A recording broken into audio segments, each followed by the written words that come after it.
మోతు తుఫాను వల్ల ఎలా నష్టపోయారు మీరు? ఏమి నష్టపోయారు సార్? నష్టపోతామంటే అసలు ఎంత నష్టపోయామంటే భగవంతుడు తెలుసు, కూటమి ప్రభుత్వం వాళ్ళకి తెలుసా తెలవాలి.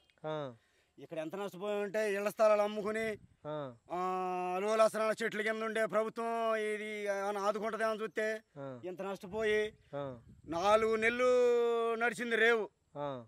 ఈ నాకు తెలిసి మా తాతల ప్రభుత్వం కూడా ఎవరు చూడలే ఇంతవరకు. లోగడ ఎప్పుడో వచ్చి 2 నెలలు 3 నెలలు అవుతుంది, ఇంతవరకు దిక్కుదేమనలేదు. మేము ఇంకేదో లేబరం ఆదుకుంటుందని చూస్తుంటే అది అట్టడుగున ఉండిపోయి ఎక్కడో చెట్టు చేవల్లో పొదల్లో ఉండే పరిస్థితి వచ్చింది మాకు. ఇంత అద్దగోలుతనం ఎప్పుడు లేదు.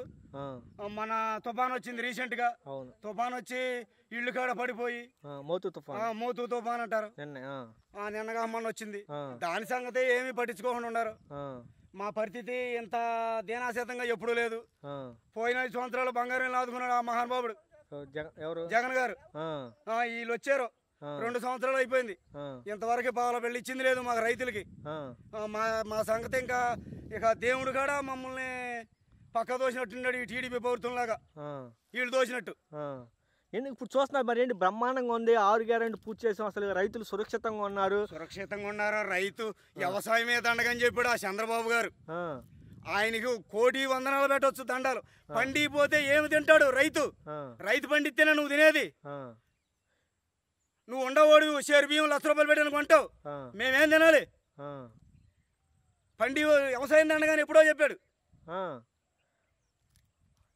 వ్యవసాయం దండగాని ఎప్పుడో చెప్పాడు ఆయన.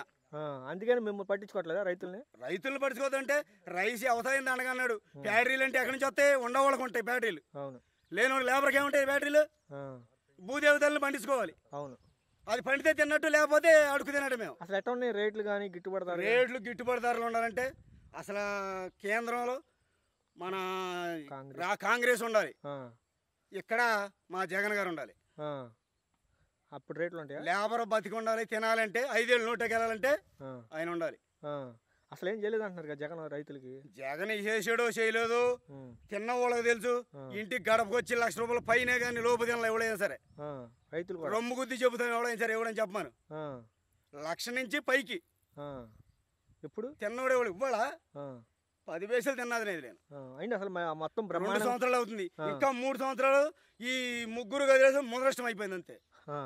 ముగ్గురు కలిసి మొదలష్టం చేశారు అంతే. మరి ఆయన అచ్చెన్నాయుడు గారికి సిద్ధమా? నేను అసలు చర్చలకు సిద్ధమా? అసలు రైతులు మేమే కాపాడింది అంటున్నాడు ఏంటి?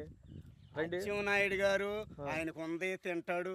4 మాటలు కేంద్రంలోను ఏసీలు రూమ్లో తిరిగేవాళ్ళు వాళ్ళు చెబుతారండి మాటలు. ఇక్కడికి వచ్చి పాము అనగా జర్రి అనగా ఎండనగా వాననగా కష్టపడితే తెలుస్తుందండి.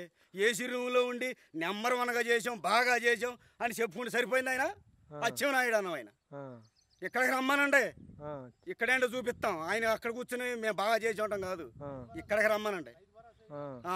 రైతు భరోసాలు లేవు. 20,000 ఇస్తా అన్నాడు, ఇవ్వలేదా?